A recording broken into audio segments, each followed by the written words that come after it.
WrestleMania Sunday night, ass 25% off. All tickets, you can thank me. I'm the hero. So we got another week of Pat McAfee on Smackdown. What did you think? Ass. I almost thought that this was just as bad as the first week. And the thing is too, is that WWE is at a point at WrestleMania being a week away that they cannot just end this whole thing. They're going all the way with this. I did feel like they tried to make as much sense of this as they possibly could, but man, oh man, we're gonna break down this entire 22-minute segment on SmackDown. Let's talk about some of the possibilities we could see at Mania, post-Mania. Ladies and gentlemen, my name is Matt. Welcome to Assemble. If you guys end up enjoying the videos, help us out, hit subscribe, because it does go a long way to hit our goal of 100,000 subs. Pat McAfee comes out. He gets booed. He gets in the ring, and we're all anticipating really what is he going to do and how is WWE going to follow up from last week. So really, Pat starts talking about CM Punk. Punk was on Raw. Punk spent half of his promo talking about Roman Reigns. He spent the other half of the promo talking about Pat McAfee. And Pat even says that. He gets called Pat McAfee by Punk. So Pat starts off by making fun. This is the first thing that happened, and it didn't make sense. So Pat starts ripping into Punk and making fun of Punk for wearing the WWE officially licensed jackets, the merch, the t-shirts, poking at CM Punk, supposedly a fan for fans that can't afford WWE stuff and shows and tickets, but that he's getting all of that merch money.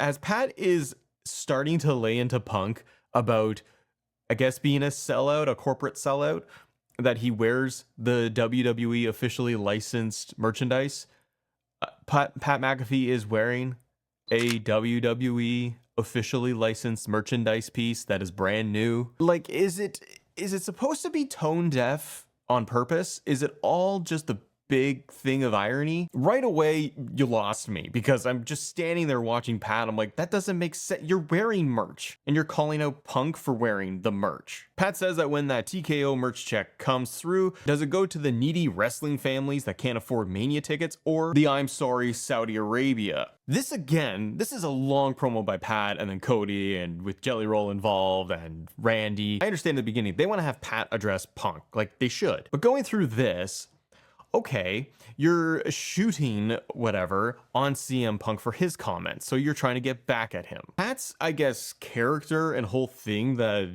WWE TKO is having him do is Pat is supposed to represent a fan base, an audience that can't afford WrestleMania tickets. So he's blaming Punk for that, and that Punk doesn't give his money away. And again, they bring up the Saudi Arabia thing because that's going to try and draw more heat. While Pat was talking just about Punk, I honestly started to feel like, is this a program between CM Punk and Pat McAfee? Or is this Pat being involved in the night one main event? Again, I understand he's got to address that, kind of like Punk went into it. But it feels like, okay, is that a thing that they're working on? So Pat says he's an agent of change. He says that he agrees with Punk's statement of lower the ticket prices. And he says that if it wasn't for Randy Orton, why would anyone want to spend their money on WrestleMania? This is poorly written, poorly executed, doesn't make any sense. The guy is on your TV and he's fully saying the rest of the show is trash and that Mania tickets cost too much. Don't watch night 2 of WrestleMania because it's too expensive and it's not good, is basically what he is saying. So he's trying to then pivot into the thing to watch is Randy versus Cody. Buy tickets for that because it's Randy Orton and he's the future and he's going to save WWE. And this is Pat's entire shtick and entire thesis is Randy is saving WWE. From what? Nobody really knows. Is Randy saving us from high ticket prices? From corporate puppet champion Cody Rhodes? Which also doesn't make any sense, and we'll talk about further. But that line in there, before he gets into his announcement, and that was also teased before SmackDown, was the announcer saying that Pat McAfee has a big announcement to make. But the line of, why would anyone want to spend money on WrestleMania if it wasn't for Randy Orton? I think fans were excited for Randy and Cody before Pat showed up, before TKO got involved. All TKO had to do was just lower the ticket prices, announce a sale maybe months ago, not like a week before WrestleMania. This is the other thing too.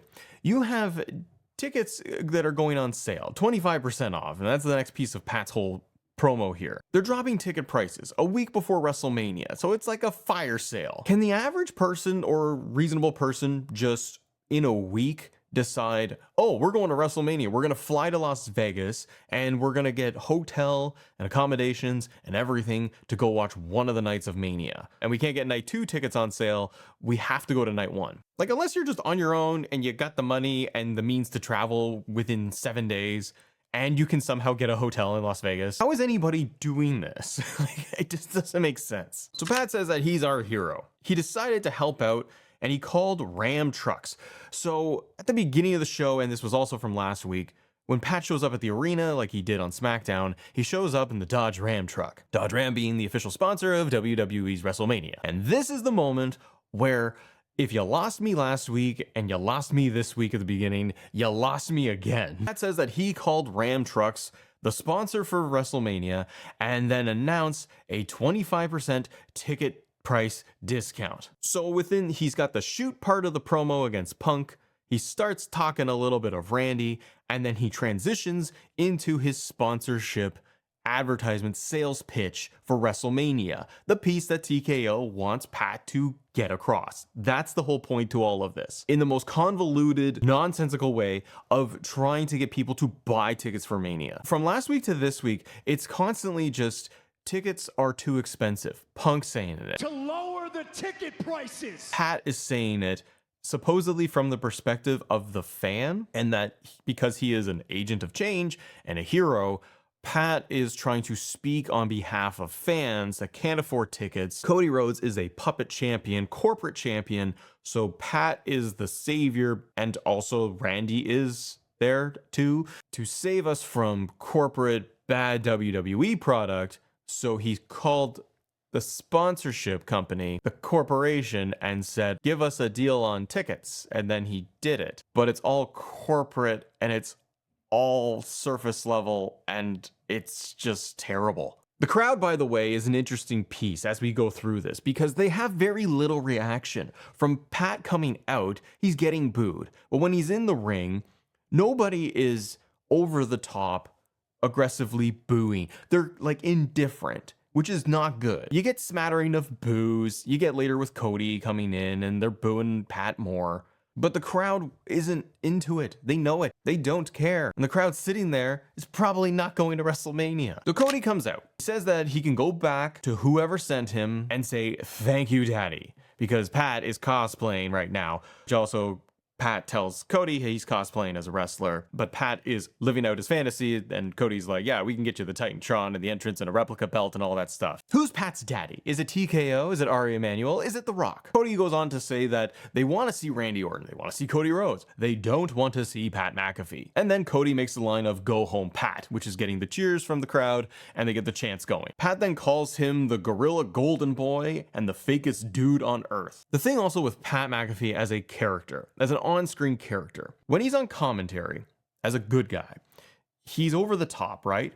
He's flamboyant, he's just huge personality, and it can get to a point, like, I've enjoyed Pat on commentary sometimes, but then there are other times with him that it's just so much. It's so over the top. Now that he is a bad guy, he has dialed this thing up to the top degree he can. His delivery, his cadence, the messaging itself, him as a bad guy character, he's crossed the line for me where it's not entertaining, obviously. I don't like the delivery, and it's go away. I get that he's dialed up to be the bad guy. I'm not stupid. Well, I probably am. But he is trying to just be so over the top obnoxious, which I understand is the point of being bad guy and try to get the heat on him. But the way all of it is for him it's too much that as I watch TV, I don't like how he speaks. I don't like how he delivers lines. I don't like the character. So it's more of a, please get off of my television so I can enjoy the rest of the show. Because I know when sometimes there's a heel or someone turns bad, it's like, oh, well, that's the point. They're getting under the skin of the audience. Like, you're supposed to hate it. It's like, no, this is turn it off. And it also makes me less excited for WrestleMania and wanting to watch that main event. Pat goes on to say that he has a message for Cody and his friends, the audience. If Randy doesn't win at Mania, you will never see Pat again. This gets the crowd very excited, obviously. They're like, hey, Pat's gonna go away, yay. So it's doing a couple of things here. Pat saying this, and he said it on social media posts after Smackdown last week, that, hey, if Randy doesn't win, Pat will never show up again. It led me to believe right away when he initially said it, I'm like, okay, so Cody's gonna retain, because Pat's just not going to be around. He has too many obligations. They're not going to keep him here. Which then leads me to, well, what was the point of having Pat McAfee do all of this and just derail the WrestleMania program? You could have just announced every day that tickets are on sale. You didn't need Pat. So they're trying to add this wrinkle of like, okay, if Randy loses, Pat goes away. But they have the involvement of Jelly Roll, and it doesn't feel like they're going to go in that direction. It kind of feels like Randy's going to win, which originally I just would have been excited for to see happen. The other piece with this is you're trying as WWE or TKO or both of them, you're making Cody more the babyface, right? He is. He's supposed to be the big babyface champion. But Pat's character just doesn't make sense because he's calling Cody a corporate puppet, despite Pat being the one working with the corporations to get tickets lowered and doing it, I guess, for the fans. When Pat is not in the equation and it was just Randy and Cody, yeah, you did have kind of a split audience. You kind of had a lot more fans cheering on Randy to get the championship because it'd be cool to see. So I'm just wondering if them trying to position Pat here in a weird way is to also just keep fans in the good graces of Cody so that they won't boo him at WrestleMania. Like, they've done so much derailment and ruining this whole program that it makes you cheer Cody because I just don't want to, by default, I don't want to see this. So it's please have Cody win so I can get rid of Pat McAfee. Cody says that you're tired, you need a nap, Pat. Why don't you have Gunther come out here and put you to sleep? As Cody is starting to leave the ring, Pat is still chirping him. An elite runaway artist, huh, Stardust? And he's like, where are you going? You're gonna go suck Triple H's ass? Which is just a gross line. Come on. Get nice and deep in Paul Levesque's cheeks. So Cody turns around, he comes back, he's gonna go down to the ring to get Pat's face. Randy Orton shows up on screen. I forgot Randy Orton was in this whole program. So Randy's beating up Jelly Roll backstage. Cody tries to fend off Randy. Randy runs away for a second, distraction, and then Randy starts hitting Cody. Jelly Roll wakes up, he tries to get involved, he gets knocked down again. This is where you get Pat and Randy beating down Cody Rhodes, and it feels like Pat is the one having the match and Randy is his henchman. The last 2 weeks, by the way, because you had Pat on the microphone last week and you had Randy doing all the beating while Pat is doing the promo. And it was kind of the same deal here towards the end. Pat is the one holding up the WWE Championship, which doesn't make any sense. And there's a moment where Pat grabs Randy's arm to raise it up as the crowd kind of boos this whole thing. And Randy gets his arm raised, and there's a moment where Randy just kind of looks around at the crowd a little bit to get their reaction. And if you look at everything, you come to the conclusion of this segment. You watch the crowd, you can hear some boos, but you do not have crowd on their feet, booing like crazy, hating all of this. They're indifferent. They just want it to not be happening. And so you have like Pat holding the championship too. It's like Randy's the one who's in the title match. So now Pat's taking the WWE championship in his truck. The two of them leave the arena. And that's how it all kind of ends for Pat and Randy, Jelly Roll and Cody. Jelly Roll being involved in this whole program too also kind of fits, but doesn't, only because Jelly Roll seemed to have been on a course 3 weeks ago where he was involved with The Miz and Kit Wilson and a little bit of Danhausen in there, right? I thought, oh, I guess we're gonna get Miz versus Jelly Roll at WrestleMania. Since all the beatdowns of Jelly Roll from Randy, they've moved Jelly Roll into the main event program. Oh, I'm wondering if it's going to be Jelly Roll in Cody's corner and you're gonna get Pat in Randy's corner, obviously, because they got all the match graphics for it. I also predict that Pat is going to be coming out for his entrance at WrestleMania in the big truck, because that's the big sponsorship. TKO is going through with this. It doesn't make any sense. And like I said, the character dynamics between everybody is so off. And you have Cody trying to poke during the promo. He's poking at Pat McAfee with the comments of it's the Attitude Era, and he's like, it's 30 years ago. He's pointing out that, you know, Randy Orton wasn't even part of the Attitude Era. He was in high school when it was going on. And then trying to get back to the program a little bit. But Pat's whole thing, like, I'm still trying to make sense of it, where Pat is coming from with this character. It's like TKO or whoever turned to him and said, be a bad guy, dress the part, go out there, and you're going to boo everything and say it's all terrible. And we're then going to insert a discount for WrestleMania, so thereby getting people excited to buy a ticket. But Pat continuously craps on the product every week now, saying it's bad. Like, Pat's whole line of like, WrestleMania is bad, don't watch it, and don't watch Sunday, but you need to watch the main event because of Randy Orton. I also just don't like that this is part of the story in general. Like, they're leaning into this corporate TKO stuff. And you see it online constantly right now that is like, oh, could they lead to a WWE versus TKO storyline? You know, kind of like the old days of McMahon and Austin and having the corporate authority figure involved in it. This doesn't really work, at least the way they are presenting it right now, because it's all based off of like tickets. Like, we know tickets are too high. So is TKO trying to look like a good guy in the end because they're going to lower the ticket prices a week before WrestleMania? Like, no, fix your product, fix your storytelling, fix your weekly TV. Stop getting every celebrity in every single moment of your matches and your programs. So what can happen at WrestleMania is a big question, because now we are 1 week away. You got the go home Smackdown that's going to happen in Vegas. I don't know if Pat's going to show up for that thing. What do you think? Do you think we're going to get an extended promo once again? They have now firmly established what this is, so they might just be doing a video package and that's it. One other thing I want to note is Randy Orton really feels like a side character. He went from his heel turn, building that up, to him feeling like complete afterthought in the main event of WrestleMania. Maybe you disagree, that's okay. Maybe you feel like it's great, it's gonna add a lot more heat to it, but Randy was already a bad guy, a tweener. It was fine. All they had to do was build on the history. They could have done something really fun where you had Randy being such a bad guy, destroying Cody, bring Brandy out, and have Randy hit an RKO on Brandy. Handcuff Cody Rhodes, like they did with Triple H and Randy Orton for WrestleMania. Create that drama, the natural story. It was all there. But I started to wonder about, you know, win or lose prediction kind of thing of like WrestleMania, the outcomes. Because for night 2, having Punk and Roman, I kind of feel like Punk's gonna win. Maybe not, maybe Roman wins, but I feel it's more plausible that Punk wins. And night 1, I'm like, well, are they gonna just keep the belt on Cody?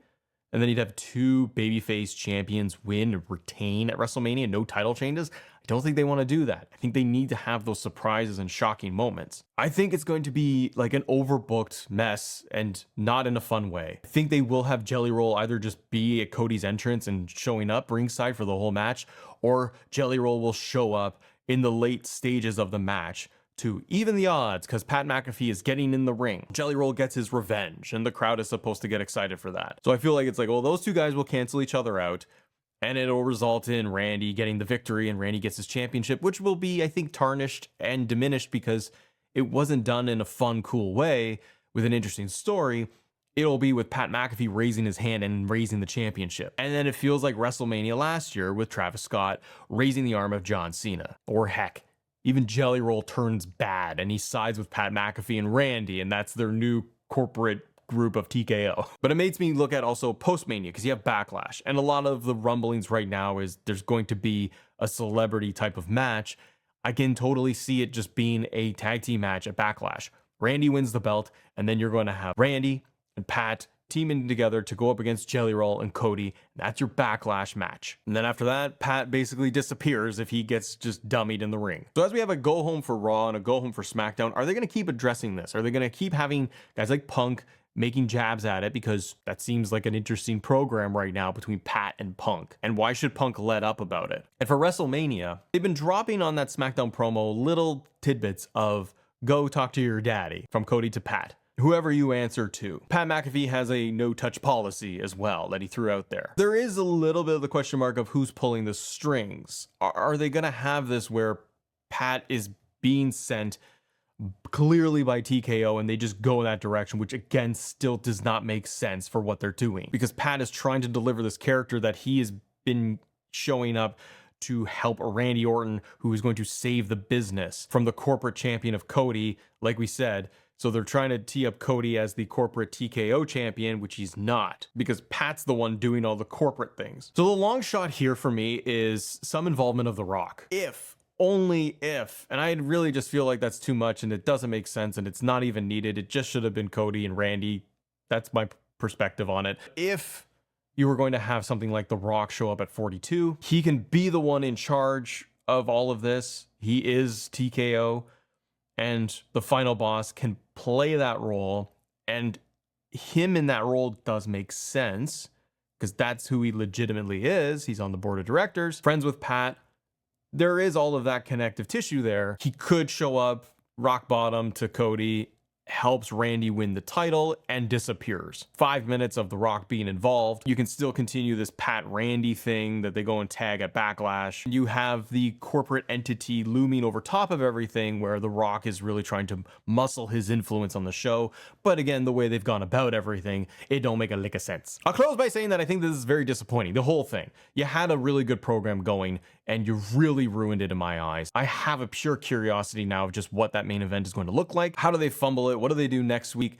In a bad way. You don't have my attention because I'm intrigued with the story. You have my attention because it's a train wreck and it's really just bad television. Ass. Love to know your thoughts on the whole segment. Love to know what you think about how do you save this for WrestleMania with 1 week to go. Is there anything they can do? Was this better than the week before? Thanks so much for watching. If you guys want to talk more WWE topics, click this video right here. Subscribe to the channel. Have a great day. See ya.